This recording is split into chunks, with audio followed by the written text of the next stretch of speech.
is where you're heading. You know that, right?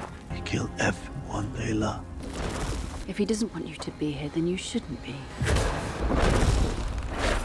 You have to be careful in the dream world, Rand. You can die here. I thought about what you said. I haven't given you any reason to trust me. Is there anyone you'd like to see? Let me give you the gift of a dream. Anyone? Anyone.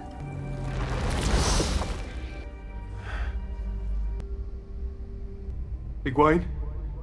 Egwene? Rand. What happened to you? Rand. Is that you? What happened to her?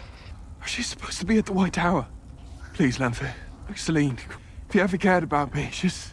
please, just tell me where she is. Tell me! I told you he'd get them. I'll do anything.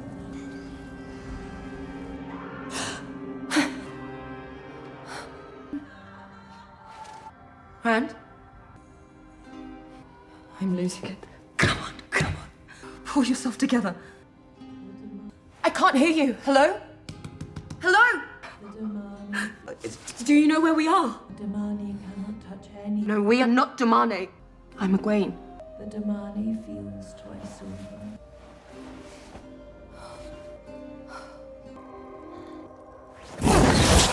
Try it again and I'll flay you alive and feed you to your boy. You have interesting fixations. I visited your dreams, mostly for my own entertainment. You hate men. With one exception, it seems.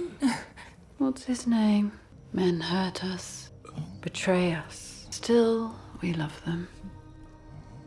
You swore your oaths to keep him alive, but this is not life. I know. The girl who was beaten and starved and forced to marry before she bled. The last tie to the girl you used to be. And that's why I'm here, to do what you can't. No. You swore your oaths to the dark, not to Ishamea. You cannot take them back. It's impossible. But there are many paths to walk through the night. Central to Lanfear's manipulation is her knowledge as Mirren Arenile. During the Age of Legends, Mirren was one of the foremost experts on the one power on the pattern, on the very nature of reality. She knows things that no one else knows.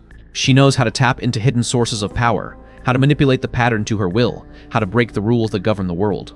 This knowledge is her most valuable asset. It allows her to do things that other Chaniers can only dream of. It allows her to manipulate the one power in ways that are impossible for others. It allows her to see the future, to predict the actions of her enemies, to stay one step ahead of everyone else. Her mastery of both Sedin and Saidar is another key tool in her manipulation. Most channelers can only channel one half of the one power. Men channel Sedin, women channel Saidar. But Lanfear is different. She can channel both. This gives her a unique advantage. She can understand the strengths and weaknesses of both male and female channelers. She can use Saidin to counter Saidar and vice versa. She can create weaves that no other channeler can match, that are more powerful, more versatile, more deadly. This mastery of the one power allows her to manipulate others on a deeper level. She can use Saidin to influence the minds of men to make them do her bidding. She can use Saidar to manipulate the emotions of women to make them trust her, to follow her. She can use both to create illusions, to make people see what she wants them to see, to believe what she wants them to believe. Lanfear's manipulation is not just about controlling others. It is about controlling reality itself. She wants to rewrite the rules of the world to make it conform to her will. She wants to be the one who decides what is possible, what is allowed, what is forbidden. She wants to be a god, and with her mastery of manipulation, her knowledge of the Age of Legends, and her control of the one power, she just might succeed. If Lanfear succeeds in her plan, if she defeats the Dark One, if she convinces or coerces Rand to join her, what kind of world would she create? It is a terrifying question, because Lanfear's vision for reality is not a world of peace or prosperity. It is a world of control, of order, of absolute dominion, a world where she is the sole ruler, the only god, the one who decides the fate of every living being. To understand Lanfear's vision, we must look back to the Age of Legends. She remembers that world as a utopia, a place where channelers were revered, where technology and magic worked in harmony, where suffering was rare. But Lanfear's memory is selective. She chooses to forget the flaws of the Age of Legends, the inequality, the corruption, the complacency that allowed the bore to be drilled in the first place. She chooses to remember only the power, the privilege, the control that she had. Her vision for a new Age of Legends is not a restoration of the old world. It is a perversion of it. It is a world where she is the absolute ruler, where her word is law, where anyone who dares to oppose her is destroyed. In this new world, the one power would be reserved for a select few, for those who are loyal to Lanfear. The rest of humanity would be little more than slaves forced to serve their channeler overlords. Technology would be used to control the masses, to monitor their every move, to ensure that no one ever dares to rebel.